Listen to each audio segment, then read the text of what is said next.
Dear students, आज chemistry 10th का second lecture record करेंगे हम। आज का हमारा टॉपिक है लेयर्स ऑफ एटमॉस्फेयर। जैसे कि आपको पहले लेक्चर में बताया गया था कि जो एटमॉस्फेयर है वो ज़मीन की सतह से, सरफेस पर से स्टार्ट होता है और up to infinity.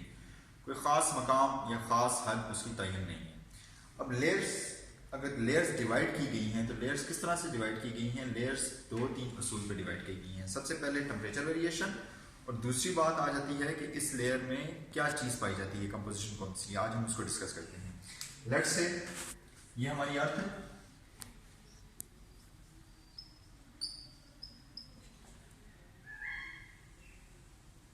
First layer, second layer. Total layers जो है वो 4 हैं।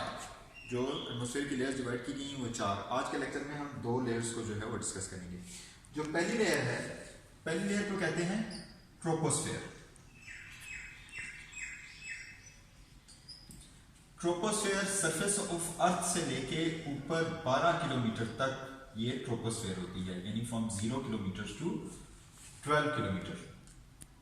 अगर टेम्परेचर की बात की जाए, टेम्परेचर इसमें कितना आता है, टेम्परेचर वेरिएशन क्या है? तो temperature variation, average temperature 17 degree Celsius to -55 degree Celsius.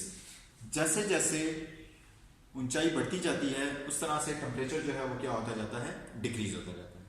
अब अगर इस लेयर की बात की जाए, इस लेयर की कंपोजिशन में क्या बात की जाए, तो तकरीबन जितना भी all life forms,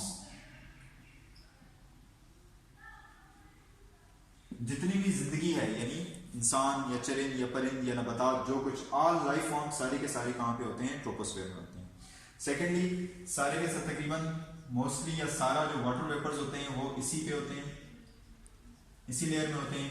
cloud formation troposphere में होती है। जो एयरक्राफ्ट हैं, ये जहाज वगैरह हैं, वो इसी लेयर में उड़ते हैं। डस्ट पार्टिकल इसी लेयर में होते हैं। लेकिन एक बात याद रखिएगा कि जैसे आपको लास्ट लेक्चर में बताया गया था कि जो एयर है वो डिफरेंट गैसेस का कॉम्बिनेशन है।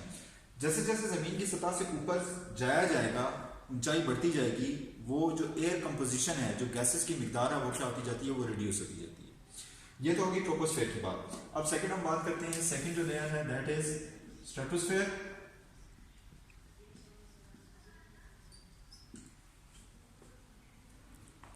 स्ट्रेटोस्फेयर यहां से 12 किलोमीटर से स्टार्ट होगी, 12 किलोमीटर से लेके अप टू 80 किलोमीटर एल्टीट्यूड तक जो लेयर आती है दैट इज स्ट्रेटोस्फेयर। अब टेम्परेचर वेरिएशन इसकी क्या है? टेम्परेचर वेरिएशन इसकी -55 डिग्री सेल्सियस टू, बुक में लिखा हुआ है -5 डिग्री सेल्सियस।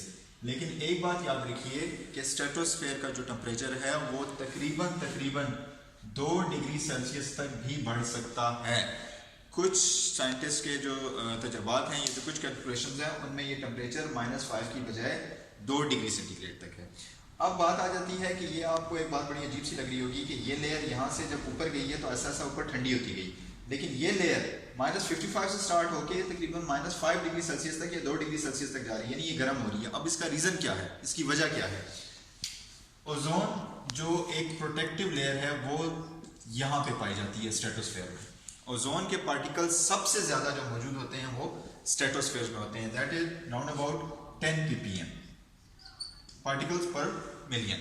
अब ओजोन प्रोटेक्टिव लेयर है। ओजोन क्या करती है? जो यूवी रेज आ रही होती हैं, यूवी रेज को अपने अंदर अब्जॉर्ब करती है। अब्जॉर्ब करने की वजह से ये जो स्ट्रेटोस्फेयर है इसका टेम्परेचर क्या हो जाता है, ये बढ़ जाता है। ये हमारी 2 लेयर्स थी, 2 लेयर्स के बारे में हमने डिस्कस किया। अब इसके बारे में जो आपको होमवर्क है वो नेक्स्ट वीडियो में आपको बताता हूँ, वो आपने नोट शीट के ऊपर